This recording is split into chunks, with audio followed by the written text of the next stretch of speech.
All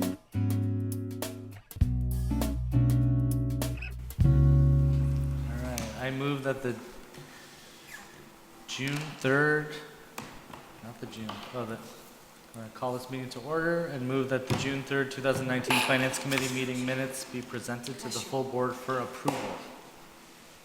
Second.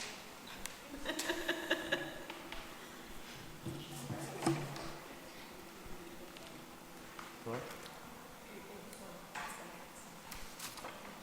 Yes.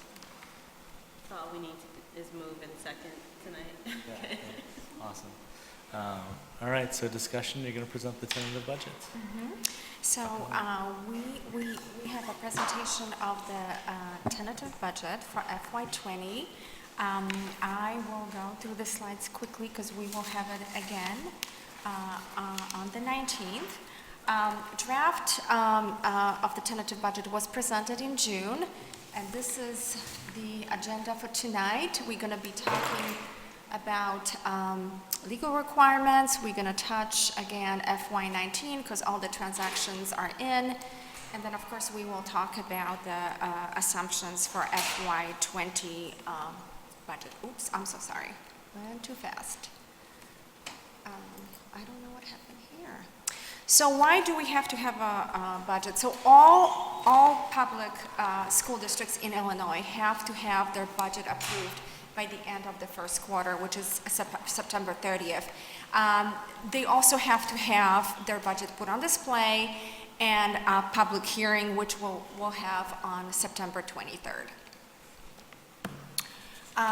So how did we, since all the transactions for FY19 are in, how did we do in FY19? So we have two positive variances. One in revenues, we collected 1% in additional revenues, and we underspent in our expenditures. So we did better than we budgeted, and as a result, our surplus, operating surplus, 7.9 million, 4.4 was budgeted, will be added to the referendum reserves and will help us to in the future.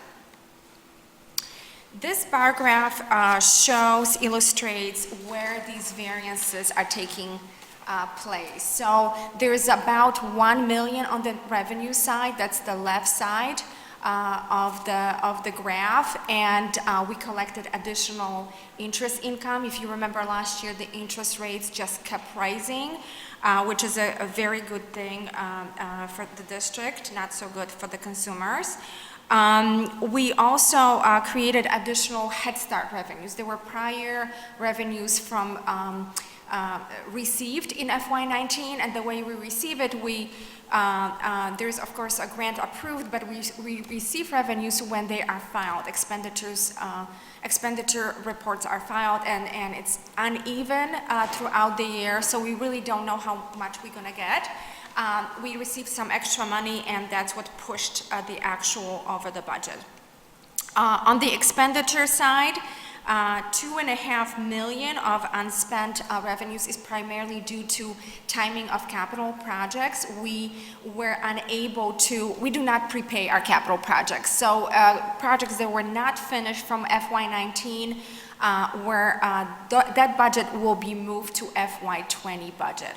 Also, due to the district's strategy regarding special education tuition, there is some savings there. We started putting more students at Rice Center, Rice School, which really helped us to contain the cost in special education tuition. And again, it adds to that positive variance on the expenditure side.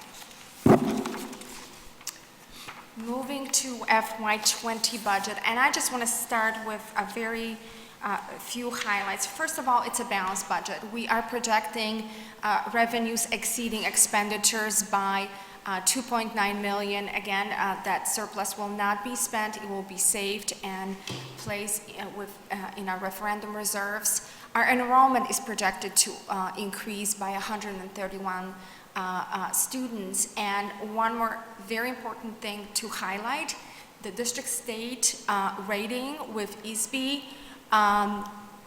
increase to final recognition, which is the highest financial recognition district can achieve. District 65 achieved this recognition only one time in 2008. And we were always in review, but because of the additional revenues, which boost one of the categories,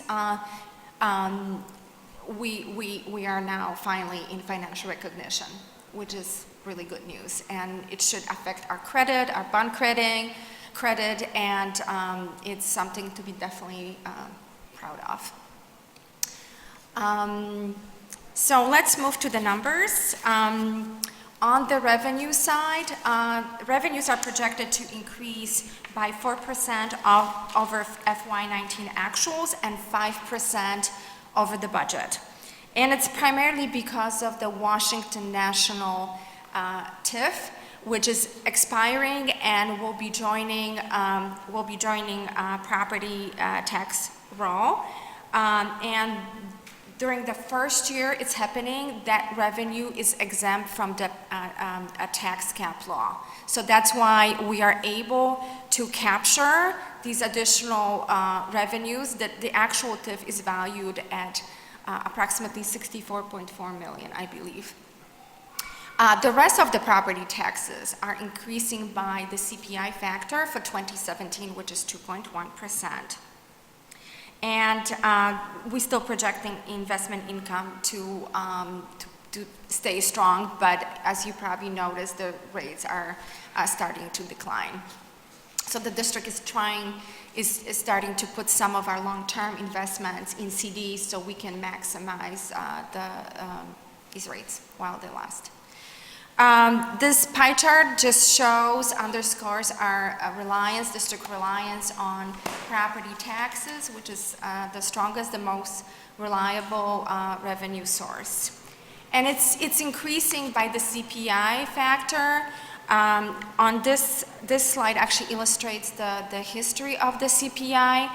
And as you can see, the last time CPI was over 3%, it was 2011. It's been low. We had 2 years under 1%, 2014, 2015. We are projecting 1.5 for the future years, for the years for which we do not know CPI factor. Currently, CPI is 1.6, so it's actually very close to what we have in our projections.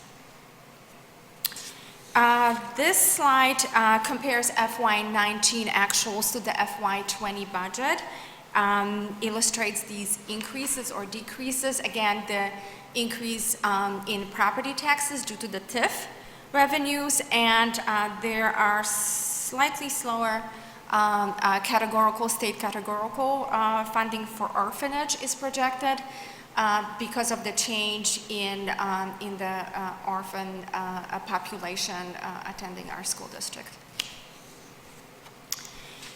Moving to the expenditures, they are increasing by 6% from the FY19 actuals and 4% over the FY19 budget. So there are a few reasons why they are increasing, primarily staffing cost. We have, because in last fiscal year, the district signed to a bargaining agreement with DEC and with our teacher unions and with the teacher assistant unions. All those increases, contractual increases, are incorporated into the budget. We also adding additional staff, and shortly there will be a slide explaining additional staff. It's about 15.45 FTEs. We also have not new expenditures, but expenditures they are being moved from FY19 for capital projects. Again, due to timing, we cannot prepay projects, they are not finished. District has experienced higher transportation costs, which is unfortunate, and that's the reason why we brought Zoom services, and we are hoping that with that new company we will be able to lower our taxi cost, because that's the portion of the transportation cost that's really it's going up. Also one-time costs. We have new student data management system. We have security cameras in middle schools and various instructional materials for math literacy and new science adoption. We also increasing our repair and maintenance budget for our buildings. Our buildings are aging. We have several hundred plus buildings, and they need additional investments. You will notice going through the budget book that Park School budget, net cost of Park School budget is actually, it's less than in prior year. It's not because the cost of Park School is going up, but because we are, there was some tuition funding that was not received until August of this year. So it's being added to FY20 budget. So it looks like there is a decrease, but it isn't. It's just how math plays out, basically. So this is the list of the new positions. We have 7 FTEs due to enrollment and student needs that we are adding. We have 4 FTEs which will support district strategic priorities, and among them 3 assistant principals for special education and restorative practices, as well as 1 restorative practices coach. And then we have 3.95 FTEs due to efficiencies and also paid with grants. So in a way, that bottom portion of the screen, these almost 4 positions on the bottom, they are budget neutral, as well as 1 assistant principal is also budget neutral. But this is not the final list, so this list will be revised as we hire, as we evaluate enrollment, and so it may look slightly different when we bring the final budget to you in September. Again, another pie chart, and with expenditures, and you can see all that blue piece of the pie and brown. This is staffing. 80% of our budget is spent on our employees. This slide compares FY20 budget with prior year actuals. We mentioned additional positions. They are included with, you can see the blue bar exceeding the red one all the way on the left. These are the salaries. That's where the new increases for our employees and the new positions are. Purchase services are increasing. That's the middle arrow, that's the middle box. That's where the cost of transportation is, security, expenditures, as well as repair and maintenance, and finally the box on the right, supplies are also exceeding the actuals, primarily because of the instructional materials, textbook adoptions. So that's what makes up the increase in FY20 budget. This slide looks identical to the one from last year. It's expenditures by function. So what function of the district these expenditures support. And you can see that 70% of our expenditures are spent on instruction and direct student support. The rest of the expenditures are, of course, indirect student support, but 70% is spent on direct support and instruction to students. I mentioned Park School.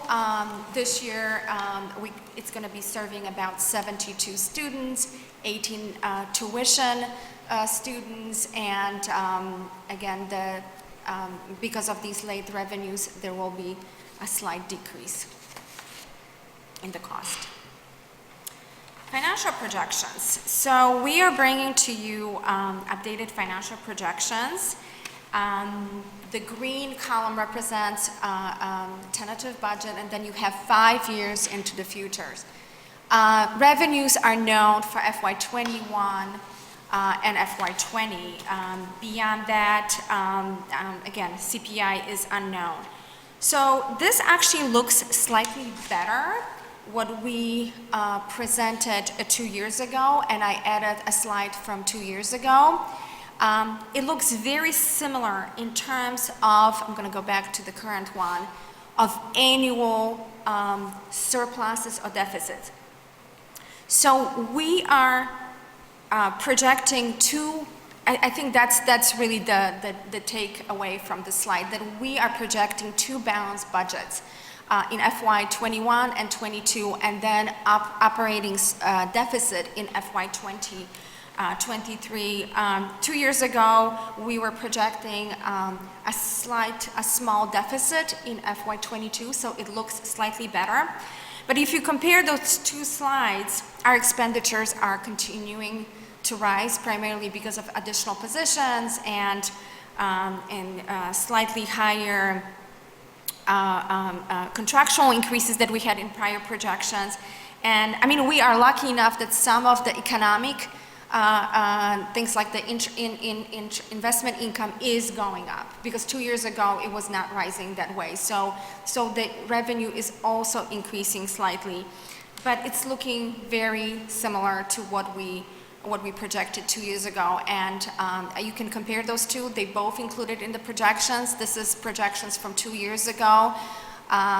Again, very similar deficit projected for FY 25, 8 million versus an 8.5 million. So I think that looks good. We're really not anticipating any variation from what we've been presenting all along. I mentioned that it is looking better. We are on track in regarding referendum reserves. The board asked us to keep track of the referendum reserves. 2 years ago, we were projecting to have about 24.1 at the end of FY 20. Right now, primarily because of the surplus from FY 19, we are presenting 29.7. So we are able to save a little bit more. So as a result, let me go back. There is a number in the corner of the page, 11 million. It's slightly higher what we presented 2 years ago, again, because of that surplus in FY 19. And if I can chime in, the plan is that as we budget for next year and the next year, and if we're looking at a projection of about $1 million deficit, that we try to budget in such a way where we try to reduce that projected deficit in 21 and 22, or even eliminate it completely, which will buy us more time with the referendum dollar. Because that 11 million at the end of FY 25, and again, this is based on assumptions, which will change, is not enough to balance. It's big, but it's not enough to the deficit that it will be projected in FY 26. It is not on the screen. It's about 15 million, but please understand that this is in a way in autopilot, because we have to assume certain things, which, like the cost of salaries in FY 26, this is all unknown, the same with the CPI, so it's assumed. So this little table just shows the balance of referendum reserves as of end of last fiscal year. As you can see, we were originally hoping to save 3.1 million. We actually saved 6.6, and so we are on track and doing better than projected. This slide shows our fund balance with the referendum reserves, which is represented by the green portion of the bar. The yellow or the orange line across represents the minimum required, 25%. That's what is required by the bond rating agencies. We are projecting to stay above that line through FY 25. So like some of you may think, like, gosh, why are they still talking about structural deficit, right, with referendum reserves? And I just want to explain with this slide that there are two types of deficits. We have a structural deficit that it's always been there, and it's that gap between the two lines. You have a green line on the bottom that represents that shows rate of growth. It's not the amount, it's just the rate of growth in our revenues. And then the blue one represents the rate of growth in our expenditures. And because of the way how public education is funded in Illinois. For us, almost total dependence on property taxes, which is limited by the tax cap laws, which means that revenues can either increase by the CPI or 5%, whichever is less. It's very hard to eliminate structural deficit, and it's not only our problem, probably most of school districts in Illinois have the same problem. The red line, the red bar, represents the year when the operating deficits start. Because if we leave the structural deficit unresolved, eventually the district will have experienced operating deficit, and that's exactly what's going to happen. So I just want to highlight both deficits, because you can have a balanced budget and have a structural deficit, and that's exactly what we have. We have a gap in FY20 between those two interest rates and have a balanced budget. So how do we approach structural deficit?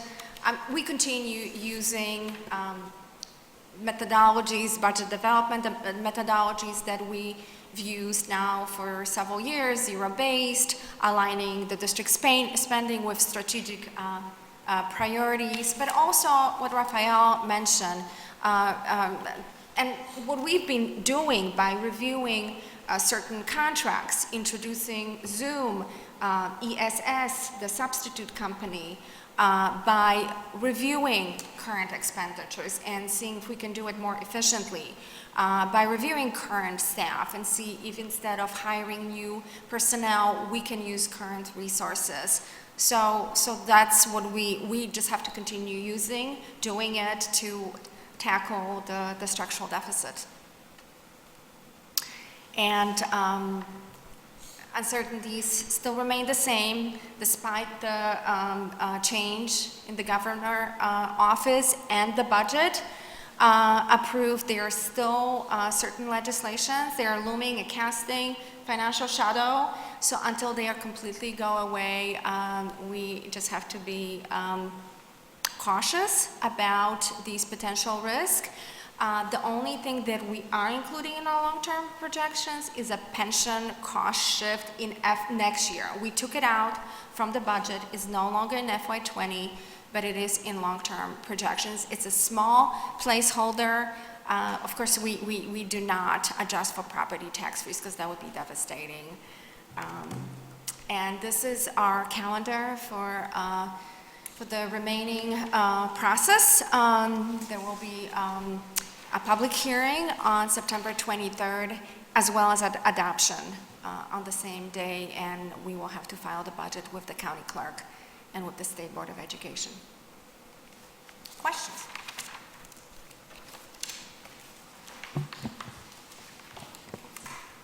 I just have one. You talked about the budget assumptions. Am I assuming too that the enrollment is still projected to increase as well? Yes, because we are using projected enrollment from November, and it is adjusted when we get the September figures, I believe. So yeah, that's what we're using, because these are the latest public figures related to enrollment. Okay, thanks. What's tuition at Park School? So out-of-district students pay tuition, which is approximately $70,000, and districts, not individual families, but their school districts pay this tuition for the students to attend. 70? And about 70, and if they have one-to-one aid, they also cover that cost plus benefits. And there are 18 students that pay? There are 18 students, which is actually a lot. That's an increase of 3 from last year. The timeline you showed was for the hearing and getting the budget filed with the State Board of Ed.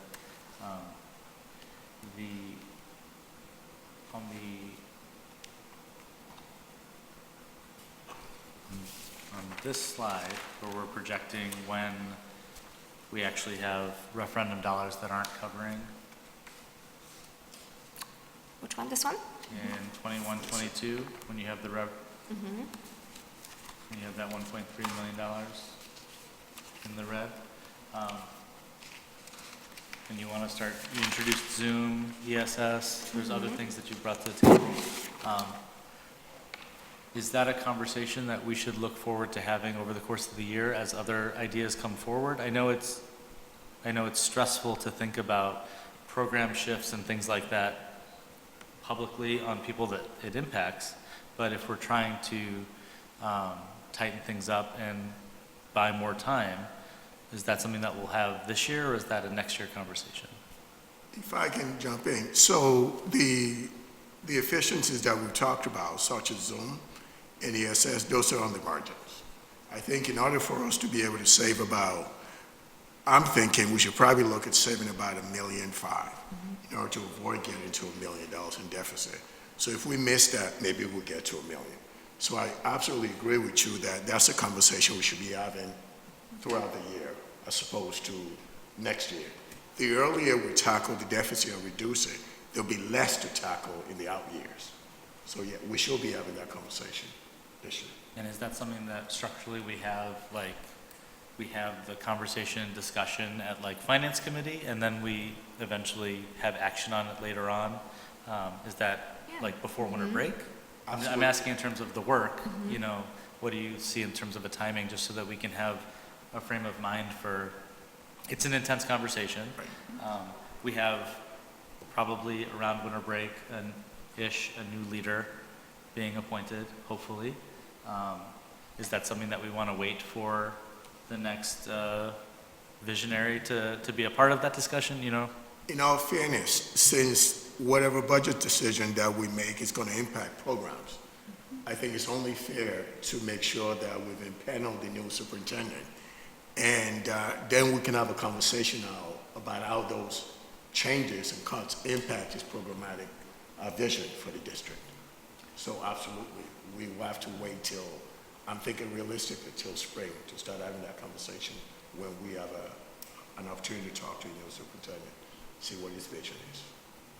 And I think, Raphael, it's safe to say that we're going to continue to look for opportunities to save costs and to begin doing some of the backgrounding on impact of programs. Yet, I think having that public conversation this fall or early winter is too early for us to be having that conversation. Right. We're going to need more time to be able to really dig into the work and bring kind of a new, our team along and a new superintendent into the conversation. There's some big things in here that are just that were the one-time costs, like student data management system and security, things like that. How much is set aside for those?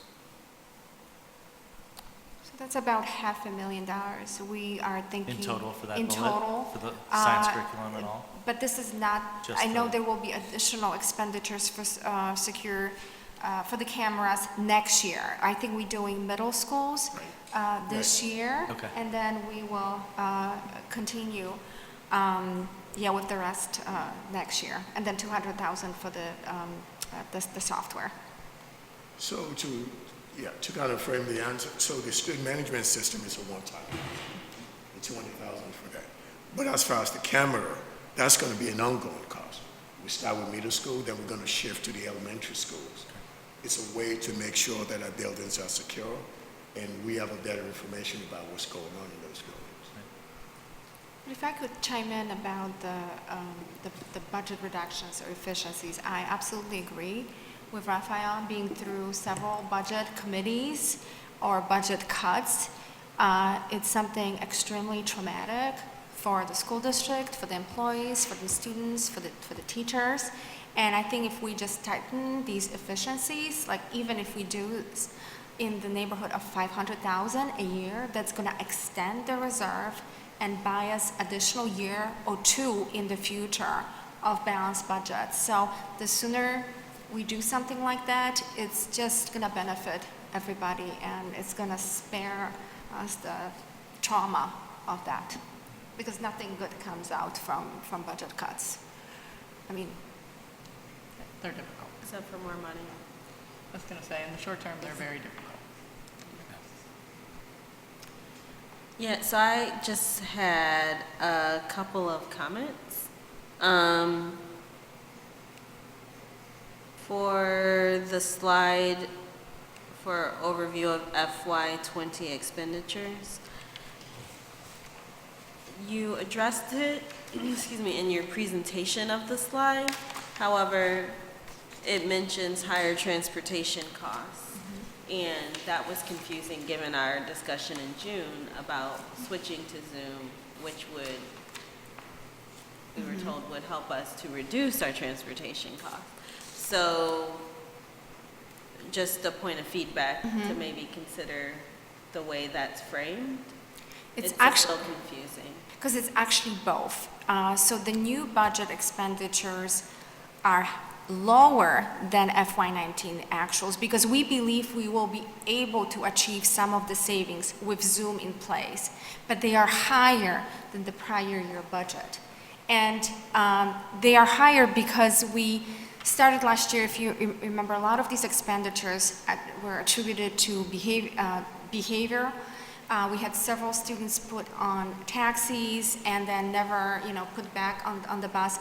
We actually had meetings and conversations with transportation department, with special services department about just, making sure that if we put someone, check on that student, see how that student is doing, and then put the student back on the bus if it's possible. Also, again, Zoom, that should be able to save some of our money. So that's why it looks like it's increasing, but it's also decreasing from the prior year actuals. And in a lot of cases, we compare our budget to the actuals to see what's the real increase in cost is. Because the budget is only an estimate. So it's not increasing as rapidly. Correct. Yeah, we believe we will be able to curb the cost in a way and maybe even bring it down in the future if Zoom is successful. In addition to Zoom too, something else that we did differently. I believe I spoke to the board about this at the end of the school year, that we didn't have enough buses from a major transportation provider. We've worked very closely with them. They've actually hired 7 additional bus drivers, more than what they had last year. What we ended up doing is there were some students who could have been transported on school buses, but since we didn't have enough buses, they were transported on taxis, which are way more expensive than it will be with buses. With the additional drivers, those students will be routed, so that should result in savings too in bus transportation. So those are the, if you will, low-hanging fruits that we're looking at. Things that we can do very quickly right now that should save us money.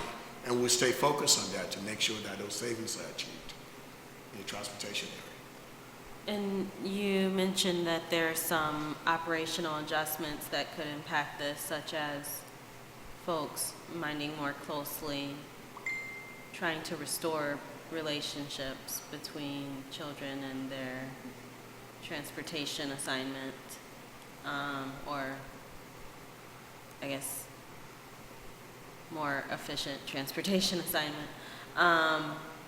Is that something that is, I guess this is more of a Stacy question, is that something that is being highlighted as a priority for our restorative teams? So certainly when we look at the restorative practices work, we want to make sure that we are, one, restoring, acting on any particular conflicts, making sure that we see it through to a safe place. And where this team is really going is that once we got conflicts to a point of resolution, we're also lacking a communication point back to transportation. And so, yes, we want to highlight that, and we want to get to the point that we feel like this is restored and we are back in a place where we don't need an additional level of support. And then we need the operational side of things to say part of that process is notifying transportation and changing the routing and the assignment. So it is both. So I think given, we need to have, I agree, I'd like to have have a conversation far before we're at the point where we have to make reductions. And we have to make sure that we've tightened our belts in other areas first before we start talking about what are going to be some traumatic and difficult conversations about things that we need to reduce. And it seems like a low-hanging fruit if there's just an operational adjustment that needs to be made, that we do that. I absolutely agree. Another example of that, if I may, is the fact that we're hiring one maintenance generalist. I think back in 2000, when the cuts were really coming in the district, the maintenance department took a huge cut. And what happened is our building still needed to be taken care of at that time. We just used a lot of consultants and vendors. And those vendors are very expensive per project. So by hiring an additional maintenance person, that individual will be able to do more of what we used to outsource. And that should result in savings to the district. So those are the kind of things we're looking at operationally to be able to save money and also provide quality services without reducing the effect of a functioning building to our students and our staff. Thank you. The other comment or question that I have was in one of the forms that was on the agenda, but I didn't see it in the slides, which is the priority-based budgeting explanations. And I kind of remember things in images. I can't remember exactly which of these like 30 links was the link, but there were some arrows that kind of were meant to explain how priority-based budgeting moves and what the priorities are. And I recall when we initially started discussing about this, asking about how the racial equity work was applied to the priority-based budgeting, and I still didn't see it, and I was wondering if we're still working on that. Still working on that. So one thing I can explain is that in doing our budget, what we always look at is we look at the programs driving the budget. So we work closely with our colleagues, for example, in CNI, in the equity department, in community schools. So we apply those racial equity lenses to the program. So if those programs operate with those social equity lenses, we just provide resources to them to be able to do what they do. So in working closely with our colleagues to make sure they do that, we just provide resources to make sure those programs are funded. I guess I'll quote someone that shared this with me, that a budget is a moral document. So if we think of our budget as a moral document that's driving what we believe children and families deserve from their public school institution, and in some ways restoring harms that have historically occurred, then should we not be able to apply this to our actual budget? It seems a little removed to apply it to the program and then apply it to, because it's easy, I feel like it's easy when we're talking about reductions to just say, well, that was the most logical and objectively oriented reduction that came before us, and to not apply any kind of racial equity lens to those decisions. And ultimately, because if we looked at our budgets as moral documents historically, what we would see is that budgets make reductions to groups that are not valued or voices that are not deemed important. And I don't want to put us in the position to risk doing that. So I would encourage us to figure out a way to apply the lens to actual budgeting rather than just to programming. That's my particular perspective on that. I think just to, when we did need to essentially analyze and identify the potential cuts previously, we did use the racial equity impact tool as part of the evaluation process for identifying potential cuts and prioritizing those cuts within our process. So I appreciate I agree, and I think as we look at potential, I think as we review places in which we need to find efficiencies and/or make shifts in programming to be able to strengthen the long-term financial position of the district, we will certainly hold on to that idea and that advice to make sure that we are clearly identifying and understanding who's being impacted by those shifts. I think similarly, when we have something that it can propose a significant increase, so a programming change, we similarly apply that tool and instrument in the process of considering something new. Thank you. And I guess what I'm asking is that that be something that is a little more visible, Yep. that we can share when we're talking about these decisions in a financial framework. Does that? Absolutely. We'll keep that in mind, and we will keep that in mind. Thank you. But Thank you. I just wanted to add that Stacy, you're absolutely right.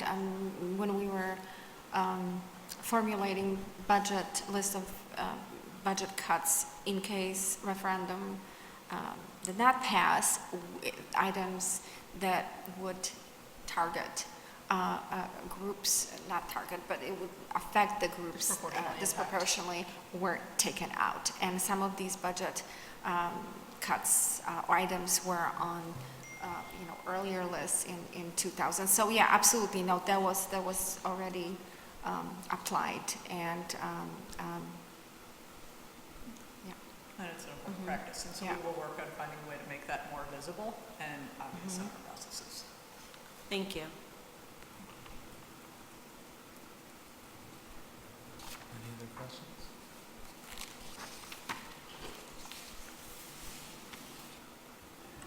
Thank you. Thank you. And I just want to say congratulations on all the work that you all have done that have moved us to the financial recognition threshold, and thank you for that.